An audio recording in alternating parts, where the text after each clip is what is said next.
Okay, so let's use PicoFlow ALPHA to look at how to drive this little geared motor. And in particular, we'll have a look at how to use switches to define a limit stop and how to reverse the direction after a period of time. Also, we'll talk about gearing and we'll talk about speed control. Okay, so the first thing we need to know is how to drive the motor. And it's quite easy to do if we set it up like this with a single output tool.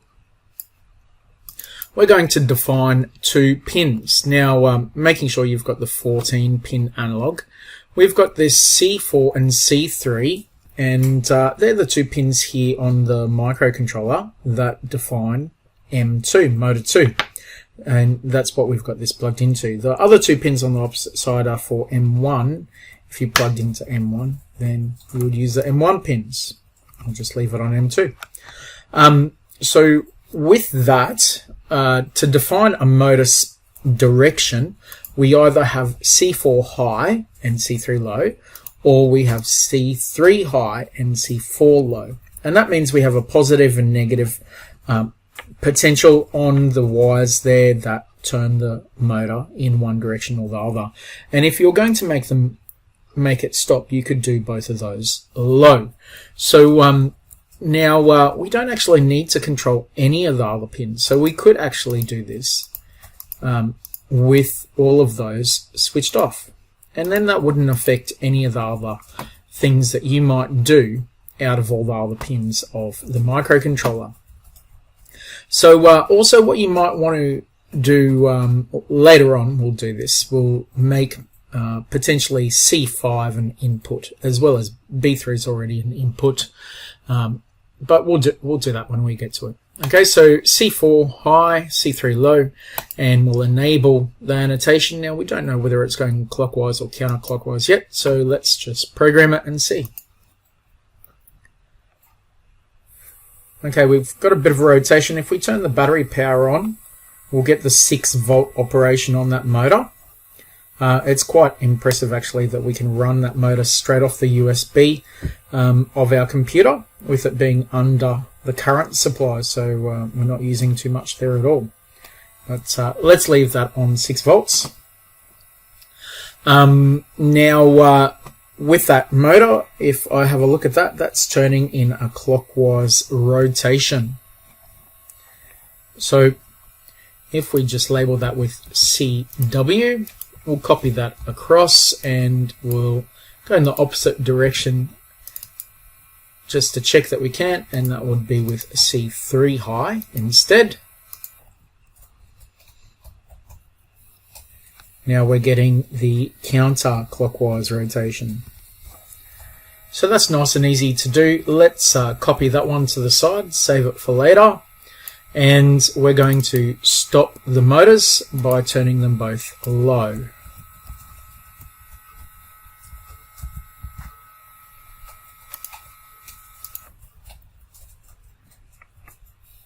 And that indeed stops the motors. So what we're going to do, first of all, we're going to have a look at motor speed. Now, some people might want to change the motor speed of this, and we can do this using the motor tool, which is another output tool. Mind you, if you're going to use this to move something that's heavy or something that might get resistance on it, like a gate, some sort of device that has leverage on it that could put resistance on the motor, you really want more step down gearing. Okay, and so you do that by 3D printing or laser cutting some gears, and yes, then in that sense you could have a slower speed and high torque to begin with. So this is a relatively high torque when it comes to model motors, but if you put gears on it, you get very high torque on a motor like this, because our lowest gears are metal gears as well. So the larger the gear goes, it doesn't matter so much if they're metal, but the small ones are metal and highly toleranced. So let's have a look. To drive this motor, we also need some way of setting the speed of the motor, like a calibration. So we could do that with the file tool, which is a process, where we actually load a value into a register that would drive the motor. So that top register there we could do as speed, and we could say 100, which isn't quite 50%, but or 127 is about 50% of the speed, of the total speed.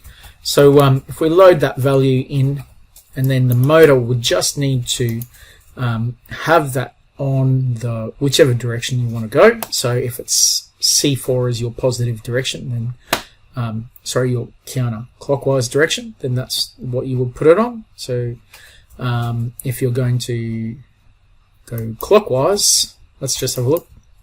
Yeah, so that's clockwise on C4.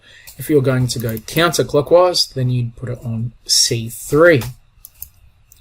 So we can do that, and then you would put it in a bit of a loop. It doesn't have to go to the stop. It actually has to repeat that tool over and over as many times as you want to drive the motor. So let's program. And now it's going about half speed. If we wanted to change that again, we could make that 64 and program. Now it's going even slower. Let's slow it right down to, say, 15.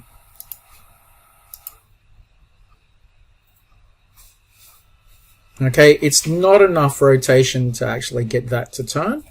Not enough torque on that motor to pulse it and make it turn continually. So there is a minimum that you can go. So maybe if we tried 25, which is about 10% of the motor's drive, and you'll see that's turning there nice and slowly. Okay, so 10% is about the minimum before it doesn't actually turn, and it would just waste energy heating up the motor. So so there is a loss in a motor like this because of its gearing, but also just the internal resistance in a motor with its magnets and everything like that. So that there is running at 10% thereabouts, with a value of 25 out of 255. So the other way, of course, we could put it right up to 255, and we could program that, and you would see it go at full speed. Okay, and no matter which you do, you're going to have relatively the same amount of torque on the motor. Actually, no, when you slow it down, you'll have less torque. So it's a bit of an anti-climax, if you could say, to gearing. So you can slow down a motor with gearing and you get more torque, but you slow down a motor by pulsing it less frequently, and you will get less torque on that motor. So so it's quite important that if you're driving this motor, that you try to keep close to the maximum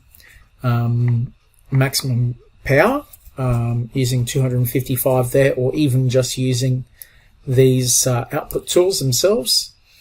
But of course, in this method here with the file tool and the motor tool, you can calibrate your motors to run at a speed that you want them to run at, and so that makes it very handy in different applications.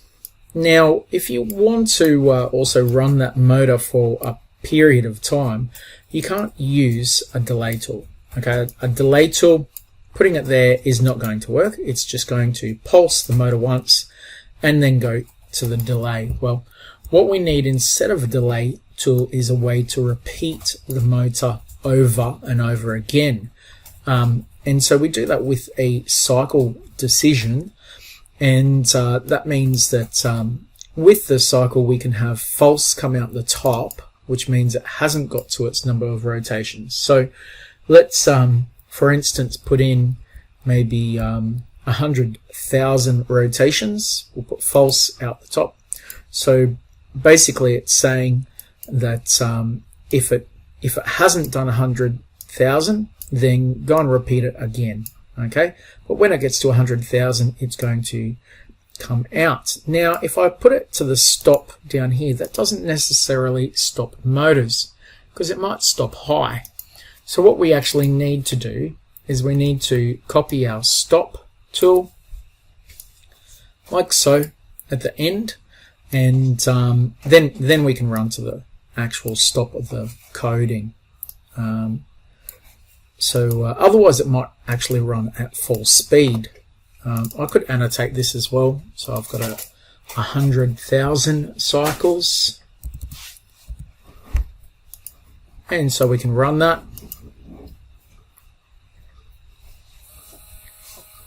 Okay, and we see it runs for about a second. I'll just run it again. Maybe even 2 seconds. So if you wanted to run it for, say, 5 seconds, you might make 500,000 cycles. That might be 10 seconds.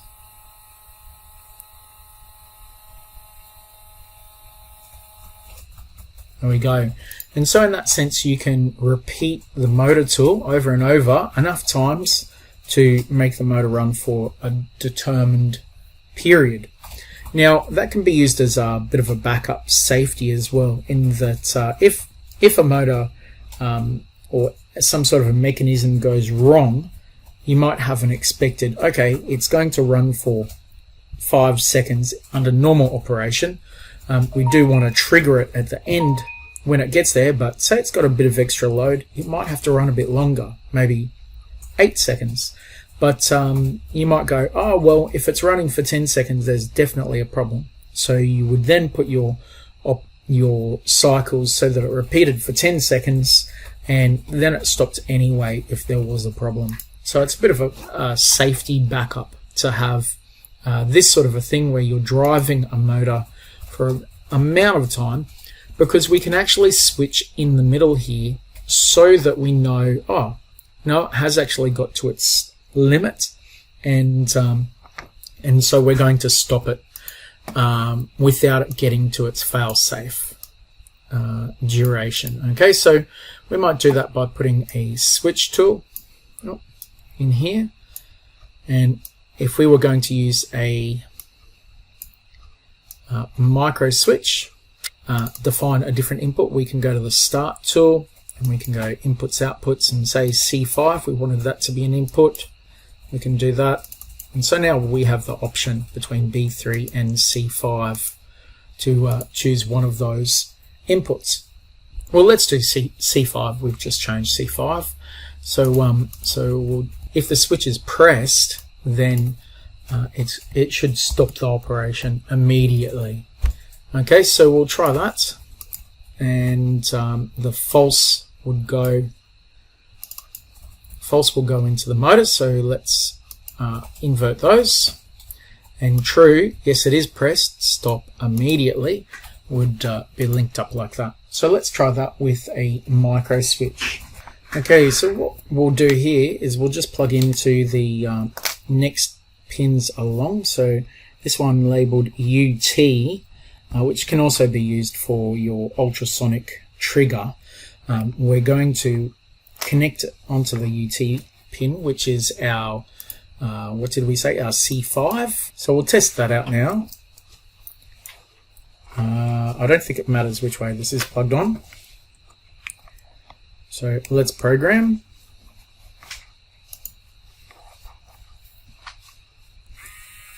And we press the switch and it stops. So you could use this like a limit switch, and you could have it so that it stops, and then you could have it reverse direction and go the other direction, or you could have a delay and reverse direction. So let's put that in the code. So we'll have it stop, but we'll have it stop for a period of time. And for this, we can use the delay tool in here. Okay, so we could have it stop for maybe 2 seconds. And then to repeat it and go the opposite direction, we could actually copy those things down.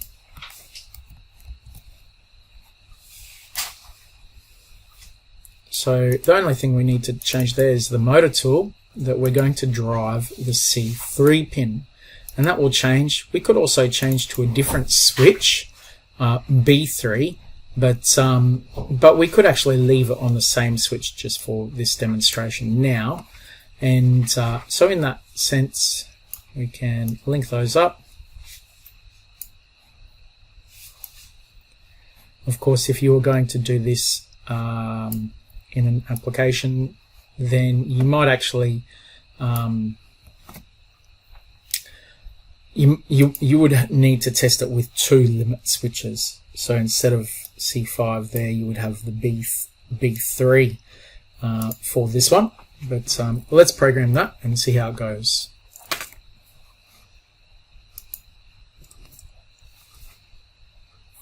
So the motor goes, it hits the limit switch, pauses for a couple seconds and goes in the other direction. Hits the other limit switch, pauses and goes back. You might have it so that instead of pausing and going back to drive, that we actually pause it until some other trigger. Okay?